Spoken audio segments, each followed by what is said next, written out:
말 한마디로 천냥빚을 갚는다는 말이 있습니다. 다양한 상황이 있겠지만 정확한 내용을 전달하거나 잘못을 했을 때 진심 어린 사과를 하면 상대방과의 올바른 관계가 다시 유지된다고 여기는데, 그만큼 사람들에게 마음을 열고 듣는 것과 말하는 것은 중요한 의미를 가집니다. 오감의 일부이긴 하지만 상호 간의 우정과 신뢰, 사랑이 담긴 말을 하므로 관계가 돈독해지는 과정을 생각해보면 올바른 말을 하는 것의 중요함에 대해서는 굳이 언급을 하지 않아도 그 힘에 대해 누구나 잘 알고 있습니다. 오해로 생긴 마음을 누그러뜨리기도 하고 마음의 위로를 받기도 하고 알게 모르게 간직한 앙금도 풀게 하는 것을 보면 그 실체를 누구도 본 적은 없지만 말이 가진 그 위력에 대해, 능력에 대해 모두 다 공감할 수 있는 부분일 것입니다. 무엇보다 그 사람이 진심을 알 수 있습니다. 당연히 그것을 알 수 있는 자에게 국한되지만 말이죠. 그런데 이와는 정반대의 상황도 있습니다. 본의 아니게 무심코 별다른 생각 없이 뱉은 말 때문에 상대가 힘들어하는 경우를 말합니다. 전하고자 하는 말의 뜻을 알아듣지 못해 멋대로 오해를 하는 경우도 있고, 곡해해서 자기 나름대로 그 말을 간직해서 스스로 문제가 생기게 하는 경우도 있습니다. 물론 마음이 꼬인 사람은 뭘 들어도 감정이 상하기만 하지만 애시당초 곱지 않은 말을 함으로 상대방을 공격하는 도구로 사용하는 경우도 있는데, 말재주가 부족하거나 표현력이 부족하거나 아무튼 본심이든 실수든 잘못된 말을 누군가 하고 그것을 듣게 되어 미묘한 차이로 본심과 다르게 뜻이 와전되는 일도 부지기수로 있습니다. 물론 쉽게 상처받는 사람은 골키퍼 없는 골대와 같은 사람이니 무엇을 들어도 상처가 된다면 그 사람의 문제이지 밖에서 이유를 찾을 필요는 없습니다. 그리고 이런 선의장 같은 사람은 결코 쉽게 변하지 않습니다. 열등감과 피해의식이 기본으로 깔려있기 때문에 항상 나를 세우며 살기 때문이죠. 사람이 지킬 것 중에 마음을 지키라고 하신 말씀을 삶으로 살아낸다는 것의 뜻을 안다면 다행이지만 그걸 실천하지 않으면 아무 소용없습니다. 선한 사람은 마음에 쌓은 선에서 선을 내고 악한 자는 그 쌓은 악에서 악을 내나니 이는 마음에 가득한 것을 입으로 말함이니라. 말씀에서 보자면 사람은 대부분 마음에 가득한 것을 입으로 말하기 때문에 오해의 소지를 준 것은 배제하더라도 그 사람의 말은 그 사람의 본심이라는 생각을 대부분 가질 수밖에 없습니다. 상대방의 지식 수준이나 전하고자 하는 말의 신뢰도와는 전혀 상관없이 일단 사람 자체가 오감에 민감한 존재라 들리는 것에 쉽게 반응을 하고 그것을 거르고 생각하고 이해를 해서 잘잘못을 구분하는 능력 또한 개개인마다 다르지만 대부분 조급한 마음에 올바르지 않은 판단으로 오해를 갖는 경우 관계가 깨어지는 이유가 되기도 합니다. 그런데 세상 것은 이처럼 각별한 주의를 해야 함에도 불구하고 너무나 쉽게 듣고 받아들이지만 이와는 정반대로 말씀은 이상하리만큼 처음부터 나를 세워 거르고 고르고 거부해서 받아들이지 않는 경우가 너무 많은 것은 다음 말씀에서 그 이유를 알 수 있습니다.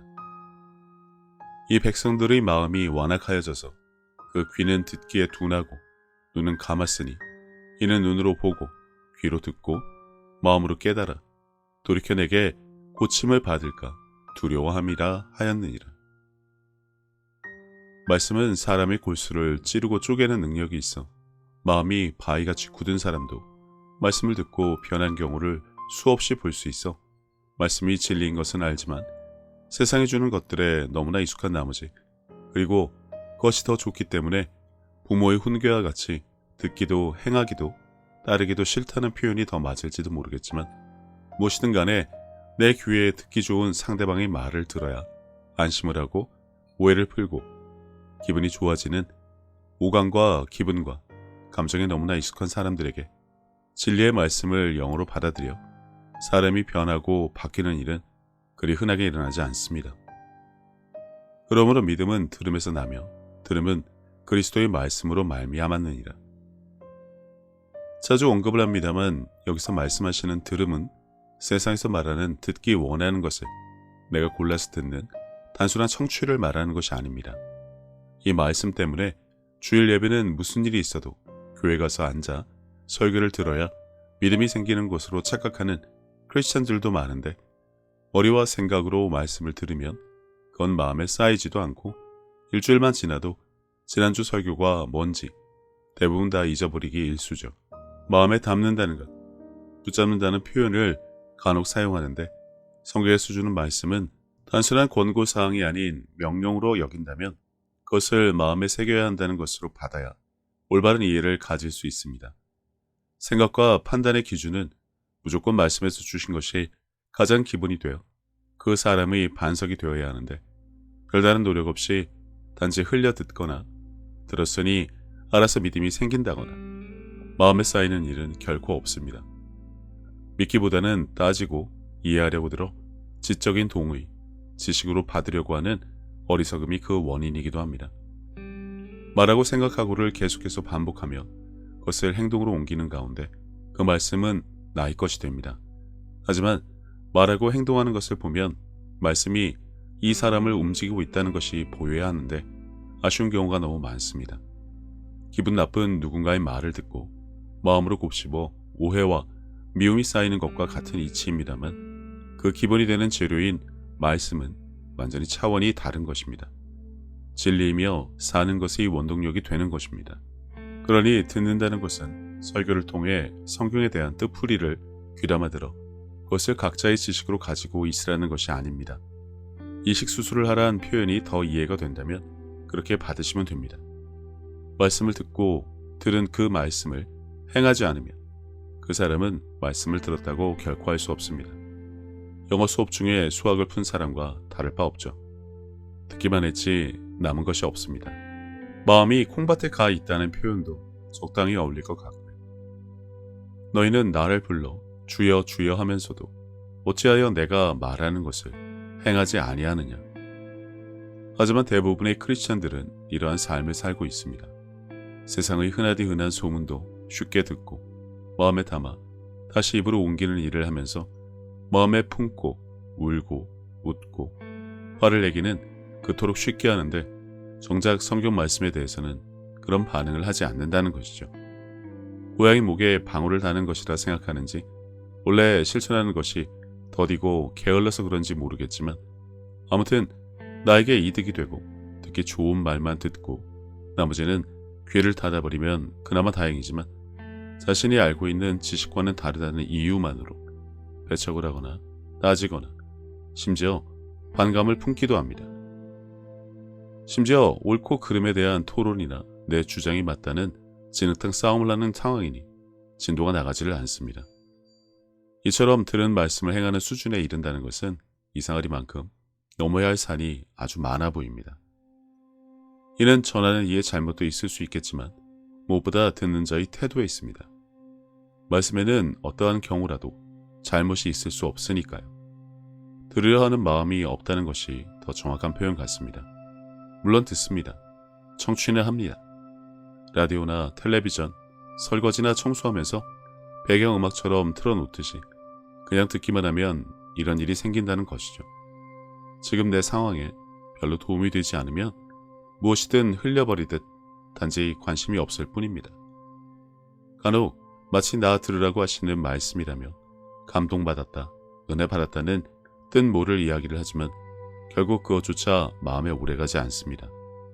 무덤덤한 마음으로 말씀을 들어봐야 지나가는 바람과 같을 뿐 그것이 대부분 사람이 살고 죽는 문제라고 심각하게 여기지 않습니다. 여기서 재림과 심판까지 설명할 필요는 없을 것 같습니다. 교회에서 내가 말씀을 들었다는 대부분 내가 안다로 마무리되곤 합니다. 들었으니 안다. 나의 지식에 무엇인가 정보가 더 쌓였으니 나는 말씀을 알고 있다는 수준으로 알아서 될 일이 아닌데 그만큼 믿음으로 붙잡고 삶에 적용하는 것에는 대부분 훈련이 덜 된 경우가 너무 많습니다. 수학 수업만 듣고 문제를 직접 풀지 않으면 그것은 내 것이 결코 될 수 없다는 것은 알면서 말씀은 그냥 중구장창 듣기만 합니다. 거울 원리에 대해서도 많이 들었겠지만 성경의 뜻을 정확하고 날카롭게 아는 것은 무척이나 중요합니다. 성령의 검을 가지고자 한다면 이러한 조건이 필수이지만 단지 이해하고 해석하려는 지적 만족을 위해 말씀을 듣고 성경을 파고들면 정작 주시고자 하는 깊은 뜻을 모를 수밖에 없습니다. 나의 생각과 이해와 지식의 수준으로 들여다보면 생길 수밖에 없는 일이 바로 이것입니다. 성령의 가르침에 대해 새로운 인식을 가져야 하는 이유이기도 하고요. 그들이 서로 말하되 길에서 우리에게 말씀하시고 우리에게 성경을 풀어주실 때 우리 속에서 마음이 뜨겁지 아니하더냐 하고, 흔히 주일 설교를 듣고 은혜 받았다, 마음이 뜨거워졌다면서 목회자의 말씀이 좋았다면 그를 높이곤 하는데, 글쎄요, 분명한 구별을 할 줄 모르면 이건 그냥 교만해지게 사람을 높이는 것 말고 별다른 의미가 없습니다. 하나님이 목사님을 통해 주일 강단에서 말씀을 전해주신다고들 생각하지만 모든 설교가 그렇지는 않습니다. 목회자의 사족이나 덕지덕지 붙은 철학과 인문학의 바탕을 둔 율법과 종교적인 설교가 더 많고, 들어도 마음이 뜨거워지는 설교는 그리 흔하지 않습니다. 이 말씀을 보자면 예수님이 말씀을 하셨기 때문에 이들이 누구인지 모르지만 그들의 마음에 말씀을 강제로 때려 박았다는 것이 아닙니다. 목회자가 설교 시간에 한 말은 곧 하나님이 하신 말이니 누구든 들으면 그렇게 된다는 억측은 이미 성경을 봐도 말씀을 듣고도 변화되지 않은 자들이 셀 수 없으니, 지금도 교회마다 종교적인 사람들이 뜻도 모르고 생각 없이 그냥 마구잡이라는 엄한 소리고, 그분의 말씀을 풀어주셔야만 이런 일이 일어납니다. 목회자가 있어야 하는 이유이기도 합니다. 끝없이 배우고 성령 충만하고 성령의 가르침으로 높은 계시의 말씀을 다른 자들보다 미리 갖고 알려주는 자가 되어야 한다는 것입니다. 이러한 수준에 이른 경우라면 그를 통해 말씀을 전해주심으로 인해 듣는 자는 똑같은 것을 알고 경험할 수 있습니다. 하지만 이와는 반대로 단지 지적인 동의, 이해를 통해 좋은 뜻풀이로 말하고 받는다면 사람의 마음으로 느끼는 단순한 감동에 지날 수밖에 없습니다. 그것도 머리에 하루나 가면 다행인 수준으로 말이죠. 올바른 것을 듣는 것은 말하는 것만큼 무척이나 중요합니다. 말씀을 들어야 함은 물론이지만 듣는 자의 태도, 들으려는 마음, 살아내고자 하는 의지 또한 무척이나 중요합니다.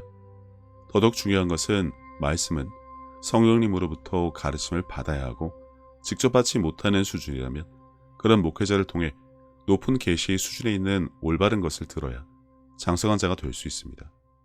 수십 년 교회를 다니고도 믿음이 없다며 그걸 겸손으로 아는 것, 성경 필사에 성경은 기본으로 몇 독이나 해서 뭔가 지식으로 아는 것은 많은데 삶에 전혀 반영이 되지 않는 것, 입으로 나오는 말을 보면 믿음은 고사하고 말씀이 전혀 없는 자라는 것을 여실히 드러내는 것, 이런 것을 통해서도 진정 올바른 것을 들었는지 알 수 있는 척도가 될 것입니다. 이에 따라 다르겠지만 흔히 마지막 때라고 합니다. 재림이 다가온다고 하십니다. 그러면 인자가 왔을 때 믿음을 보겠냐고 하신 것에 대답을 할 준비를 해야 한다는 것입니다. 물론 다 아시겠지만 믿는 자에게 따른 표적이 있었음을 증거도 해야 합니다. 아무튼 믿음은 진리인 하나님의 말씀을 들음에서 납니다. 그러니 영적인 성장을 위해 늘 겸손하고 온유한 예수님의 마음과 올바른 태도로 말씀을 듣고 그 들은 것을 믿음으로 행함으로 스스로 자신을 점검하는 일에 결코 부족함이 있어서는 안 될 것입니다. 다섯 처녀 비유도 그렇고 우리가 마음에 담아야 할 말씀은 무척이나 많습니다. 단지 덕담처럼 뜻풀이만 하고 비유로만 여기지 않았으면 합니다.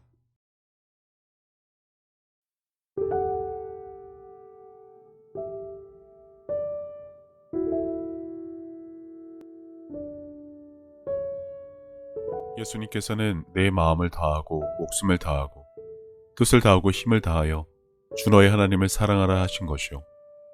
둘째는 이것이니 내 이웃을 내 자신과 같이 사랑하나 보다 더 큰 계명은 없다고 하셨습니다. 생각해보면 믿는 사람들은 이미 하나님께 받은 것이 너무나 많은 것을 아는 자들입니다.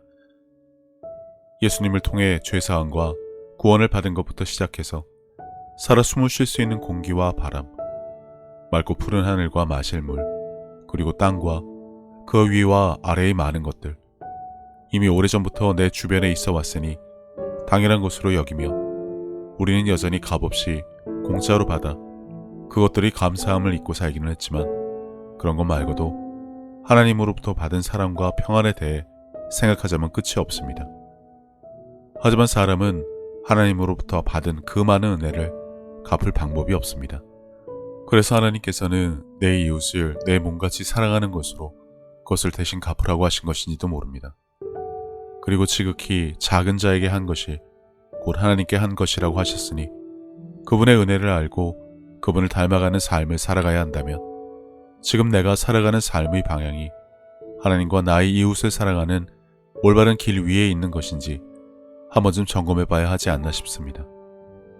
이와 같이 하나님의 뜻, 그분이 기뻐하실 일이 무엇인지 알고 내게 주어진 소명을 다하기 위해 끊임없이 힘쓰고 노력하는 것도 크리스찬들이 마땅히 해야 할 일이 아닐까라는 생각을 해봅니다. 이제는 세상 유행에 따라 요동치던 내 마음을 모두 내려놓고 혼자서 하나님의 뜻을 헤아리는 시간을 가져보시기를 권해봅니다. 하나님은 세상 모든 사람들을 사랑하십니다. 그렇기 때문에 당신이 사랑받기에 마땅한 사람인 것처럼 당신의 가족도 이웃도 그분에게는 마찬가지로 소중한 자녀들입니다.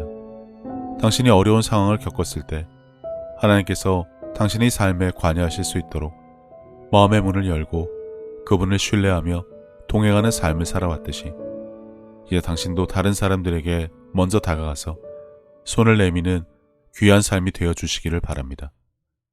예수님께서 주신 새 계명, 서로 사랑하라. 저도 늘 제 자리에서 최선을 다하여 섬기고 사랑하며 살도록 하겠습니다. 감사합니다.